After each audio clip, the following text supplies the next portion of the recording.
Una vez que ya tenemos el equipo conectado y en el test fixture el componente está montado, entonces comenzaremos la operación del trazador de curvas.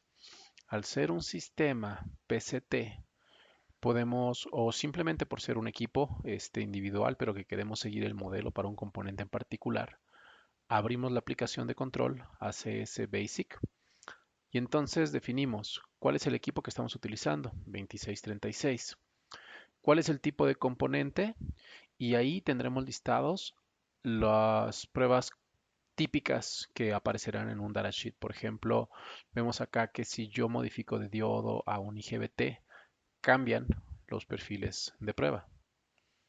Y son las curvas características típicas de estos componentes. Entonces, dependiendo de la prueba que tú selecciones, te dirá el equipo cómo debes de conectarte. Por ejemplo, acá te dice que tenemos que hacer un barrido en pasos, ¿sí? En el gate para este transistor y un barrido en el colector. De esta forma vamos a obtener la curva característica del transistor haciendo un voltaje en gate, un barrido en colector.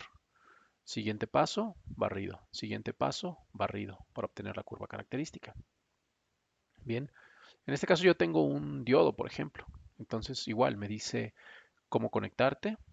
Entonces tienes dos terminales, cómo debes de conectarte a cada uno. Por un lado, conectar uno de tus canales, que es así como se identificará un SMU o SMU1, que es tal cual me está sugiriendo, o la terminal de tierra. Posteriormente, si yo quiero ejecutar la prueba, yo nada más le doy el Open y ejecuto. Por ejemplo, le doy Open. Me sugiere el equipo hacer un barrido en corriente, pero yo lo voy a cambiar y lo voy a hacer un barrido en voltaje. En este caso lo efectuaré desde 0 hasta 3 volts en pasos de 0.1 volts. ¿Ok? Entonces, tenemos que definir un límite. Si suministramos voltaje, debemos poner un límite de corriente, porque finalmente la carga demanda el opuesto. Es una carga que si metes voltaje, está demandando de cierta corriente, pero hay que cuidar que esa corriente no dañe al componente. Y le decimos, quiero también medir, en este caso, tanto voltaje como corriente, que puede ser el voltaje programado o el voltaje medido y la corriente. Vamos a poner el programado. Listo. Una vez que ya tenemos esto, quiero que la prueba sea rápida. De hecho, puedes jugar si es modo pulsado o modo DC y en qué ritmo, en qué velocidad. Y entonces nos vamos a los datos, pero vamos a dibujar la curva característica. Entonces le doy a arrancar y empezamos a suministrar el voltaje para medir corriente en cada punto y obtener entonces la curva característica de dicho componente. Nota, justamente en el límite de 200 miliamperes es donde se llega al límite, entonces el instrumento se convierte en vez de una fuente de voltaje en una fuente de corriente. ¿Para qué? Para gobernar y no dañar al dispositivo. Nuevamente, si yo quisiera modificar, por ejemplo, vamos a subirle un poquito la corriente, punto 4, 400 miliamperes.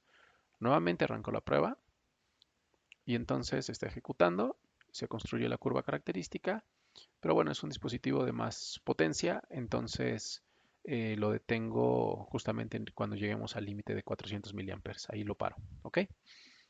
El instrumento te da otras opciones, por ejemplo, utilizar una rutina ya no individual, sino que tú selecciones para el tipo de componente de tu interés cuáles son todas las pruebas que debe realizar. Por ejemplo, que realice todas las curvas características de un componente en particular. Aquí está el diodo y eh, forward voltage, eh, reverse voltage. ¿Ok? Entonces puedo ejecutar los dos. Entonces yo nada más le hago el check al que quiero ejecutar, le doy play y se van a completar todas las características de medición. Otra alternativa. Más en el formato de los equipos anteriores, ¿no? Que eran trazadores de curvas, por ejemplo, los Tektronix 370.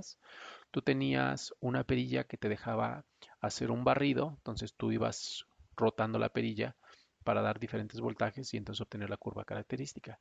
También acá le puedes dar el sweeping y entonces que se vaya generando como tú la deslices, ¿ok? Nada más defines cuál es tu potencia, tu voltaje máximo y listo. Así es como lo haríamos, ¿de acuerdo? Eh, pues gracias y cualquier duda estamos pendientes.